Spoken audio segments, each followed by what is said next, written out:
Welcome back to Boss Economics World, folks, your one-stop shop for decoding the economic circus that our so-called leaders have turned into a global dumpster fire. I'm your host, the guy who's here to call out the clowns, the con artists, and the catastrophic policies that are tanking our economies faster than you can say, fentanyl tariffs. Tonight, we're diving headfirst into the U.S. China trade talks, or should I say, trade tantrums, that are stuck in a lower gear than my grandma's ancient Buick. Buckle up, because this is gonna be a wild ride through economic mismanagement, diplomatic disasters, and government goof-ups that'll make your wallet weep and your blood boil. Now, if you've been paying attention, and I know you have, because you're the sharpest audience out there, you'll know that the US and China are locked in a trade spat so dysfunctional, it makes a reality TV show look like a diplomatic masterclass. According to insiders, talks are stuck at lower levels, with both sides talking past each other like two toddlers arguing over a toy truck. And guess what, folks? This isn't just a petty squabble, it's a full-blown economic wrecking ball threatening jobs, prices, and global stability. But hey, why solve problems when you can just slap on more tariffs, right? Let's break this down, layer by layer, from the surface-level clownery to the deep, dark economic abyss beneath. Let's start with the obvious, folks, the surface-level chaos that's so absurd, it's almost funny. Almost. President Trump's team is out here slapping tariffs on China like a kid playing whack-a-mole at the arcade, but with zero strategy and even less foresight. Just last week, we saw a second wave of duties drop out of nowhere, catching working-level officials on both sides by surprise. Surprise. Who needs planning when you've got bravado, am I right? And the timing? Oh, it's pure genius, announcing tariffs during China's biggest annual holiday, when their officials are sipping tea and eating dumplings, and then again on the eve of Beijing's biggest political event. It's like scheduling a root canal during someone's wedding, just tone-deaf and guaranteed to tick everyone off. But here's the kicker, folks, Trump's team is out here saying, oh, we've been crystal clear with our demands. Meanwhile, Beijing's like, what demands? You didn't send us the memo. The White House claims they've been begging China to crack down on fentanyl, even demanding they plaster anti-drug propaganda on the front page of the People's Daily, the Communist Party's official mouthpiece, usually reserved for Xi Jinping's latest selfie. Oh, and get this. They also want China to start handing out death penalties to fentanyl smugglers like it's candy on Halloween. I mean, talk about diplomatic finesse. Nothing says productive dialogue like asking a foreign government to overhaul its legal system overnight. Now, I get it, fentanyl is a serious issue. It's a crisis killing tens of thousands of Americans every year. But let's be real here, is this the way to solve it? Yelling at China to change its laws while ignoring the root causes, like, say, the skyrocketing demand for opioids in the US, fueled by an overprescription culture and a healthcare system that's more broken than a politician's promises? Nah, that's too hard. Let's just blame China, slap on some tariffs, and call it a day. Brilliant. But folks, the clownery doesn't stop at tariffs and tantrums. Oh no, we're just getting started. Peel back the surface, and you'll see a deeper problem, a communication breakdown so bad, it's like the US and China are speaking different languages. Literally. According to insiders, Xi Jinping and Trump haven't even spoken since before Trump took office, despite all the tough talk about strategic communication channels. And get this, no in-person meeting is even being planned. I mean, come on, people, this is diplomacy 101, pick up the phone, set up a meeting, hash things out. But no, we've got Trump playing hardball on Twitter, or X, or whatever it's called now, and Xi sitting back, sipping tea, telling his team to stay calm while secretly plotting retaliation. And here's where it gets even dumber, folks. China's Commerce Minister Wang Wentao wrote to his US counterpart in February, begging for a meeting. Crickets. Treasury Secretary Scott Bessent had a call with his Chinese counterpart last month, but all they did was trade complaints like two grumpy old men arguing over a parking spot. And when China's Foreign Minister Wang Yi was in New York for UN meetings, guess who didn't bother to reach out? That's right, the Trump administration. A golden opportunity for back-channel diplomacy, flushed right down the toilet.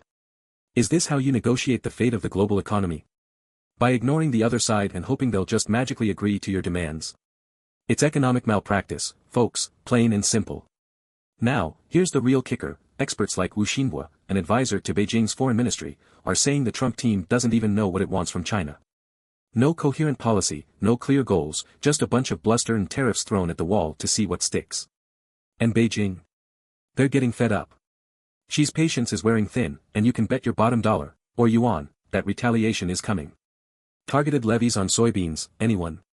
That's right, folks, China's hitting Trump where it hurts, right in the American heartland, where farmers are already struggling thanks to this trade war nonsense. According to the U.S. Department of Agriculture, U.S. agricultural exports to China dropped by 50% during the first trade war, costing farmers billions. And now we're doing it all over again. Genius. But let's zoom out, folks, because this isn't just about diplomatic disasters and missed phone calls. This is about the economy, stupid. And the deeper you dig, the uglier it gets. First off, let's talk tariffs. Trump's team seems to think tariffs are some kind of economic magic wand, wave it around, and China will bow down, fentanyl will disappear, and American jobs will come roaring back. But here's the reality, folks, tariffs are a tax on you, the consumer. According to a 2023 study by the National Bureau of Economic Research, the first round of Trump tariffs cost U.S. consumers and businesses $40 billion a year in higher prices. And guess what? Those costs aren't borne by China, they're passed on to you, the hardworking American trying to buy a washing machine or a pair of sneakers. And it gets worse, folks.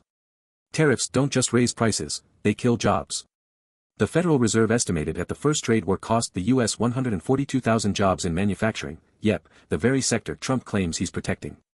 And now, with new tariffs on steel, aluminum, and who knows what else, we're staring down the barrel of another economic gut punch. Just look at the data, U.S. manufacturing activity, as measured by the ISM Manufacturing Index, has been contracting for months, hitting a low of 46.5 in November 2024. Anything below 50 signals contraction, folks, and we're deep in the danger zone. But hey, who needs jobs when you've got tariffs, right? And let's not forget inflation, folks. The Consumer Price Index, CPI, is already ticking up, with inflation running at 3.5% year-over-year as of December 2024, according to the Bureau of Labor Statistics. And that's before these new tariffs kick in. Economists at Goldman Sachs estimate that a 10% across-the-board tariff on Chinese goods could push U.S. inflation up by another 0.7 percentage points. So, get ready to pay more for everything, from your kids' toys to your car parts, while your wages stay flat. Sounds like a winning strategy, doesn't it? And here's the scariest part, folks, this trade war isn't just a U.S. China problem. It's a global problem. The International Monetary Fund, IMF, just slashed its global growth forecast for 2025 to 3.1%, citing, you guessed it, trade tensions as a major drag. And if this escalates into a full-blown recession, don't say I didn't warn you. Just look at the yield curve, folks, the spread between the 10-year and 2-year U.S. Treasury notes inverted again in November 2024, a classic recession signal. But sure, let's keep playing tariff roulette with the global economy. What could possibly go wrong? Now, let's pivot to fentanyl, because this is where the hypocrisy really shines, folks. The Trump administration is out here demanding China stop sending fentanyl precursors to Mexico, as if that's the silver bullet to solve the opioid crisis. But here's the inconvenient truth, folks, China's not the only player in the game. According to a 2024 report by the U.S. Drug Enforcement Administration, DEA, fentanyl precursors are also coming from Mexico, Canada, India, and a host of other countries. And guess what? Even if China magically shut down every single lab overnight, the cartels would just source their chemicals elsewhere. It's whack-a-mole, folks, and we're losing. But here's the real scandal, folks, the U.S. government isn't doing nearly enough to tackle the demand side of the equation. Fentanyl overdoses killed over 70,000 Americans in 2023, according to the Centers for Disease Control and Prevention, CDC, and that number's only going up. Why? Because we've got a healthcare system that's hooked on overprescribing opioids, a mental health crisis that's driving people to self-medicate, and a government that's too busy playing tariff wars to invest in treatment and prevention. Just look at the numbers, federal funding for opioid treatment programs has barely budged, with the Substance Abuse and Mental Health Services Administration, SAMHSA, budget for 2024 stuck at $4 billion, a drop in the bucket compared to the scale of the crisis. But hey, why fix the root cause when you can just blame China, right? And let's not forget, folks, China's actually trying, in its own way. They just published a white paper detailing all the steps they've taken, like expanding their list of controlled chemicals and working with U.S. law enforcement. But the U.S. isn't even giving them the evidence they need to crack down on smugglers. Talk about a two-way street with a dead end. So, let's tie this all together, folks. What we've got here is a masterclass in government incompetence, a toxic mix of diplomatic blunders, economic ignorance, and political posturing that's driving us straight into the ditch. The U.S. government, led by a team that can't even pick up the phone, is out here slapping tariffs on China without a coherent strategy, ignoring the collateral damage to consumers, workers, and the global economy. Meanwhile, Beijing's playing the long game, retaliating just enough to hurt Trump's base while keeping their cool. And in the middle of it all, real problems, like the fentanyl crisis, are being used as political pawns instead of being solved. This, folks, is what happens when you let ego and ideology run the show instead of data and reason. And the data is screaming at us: tariffs cost jobs, raise prices, and fuel inflation. Trade wars tank global growth. And mismanaging a public health crisis kills people. But hey, who needs data when you've got tweets and tariffs, right? So, what's the solution, you ask? Well, for starters, how about some actual diplomacy? Pick up the phone, set up a meeting, and negotiate like adults instead of throwing tantrums.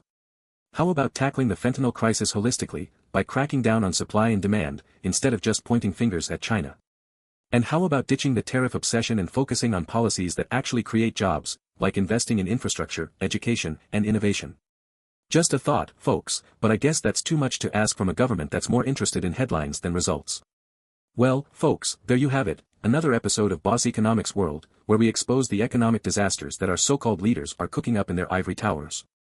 If this trade war clownery has got you fired up, smash that like button, hit subscribe, and leave a comment below telling me how you think we can fix this mess. And to all you finance pros out there, keep crunching those numbers, because Lord knows our governments won't. Until next time, stay sharp, stay skeptical, and remember, when it comes to economics, always follow the money, not the madness. Good night.